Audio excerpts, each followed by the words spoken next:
Mr. President, if I could just follow up on Jackie's question about Munich. Vice President Vance's speech to the conference has ruffled quite a few feathers in Europe. What did he say to ruffle them? He was talking about the freedom of speech and migration in Europe. Do you believe that European leaders have a fundamentally different view of the world than this administration's? Well, I heard his speech. You're talking about JD's speech. Right? Yes, sir.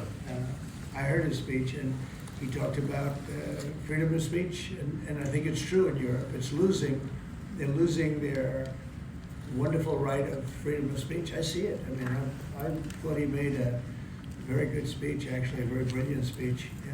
And in regards Europe has to be careful. And he talked about immigration. And Europe has a big immigration problem. Just take a look at what's happened with crime. Take a look at what's happening in various parts of Europe.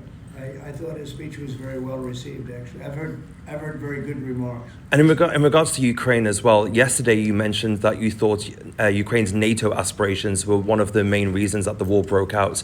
Who do you blame for the war, Ukraine or Russia?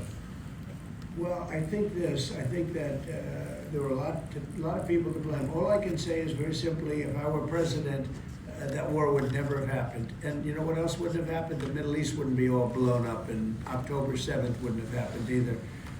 Those two areas, you wouldn't have inflation, you wouldn't have October 7th, you wouldn't have Russia and Ukraine fighting.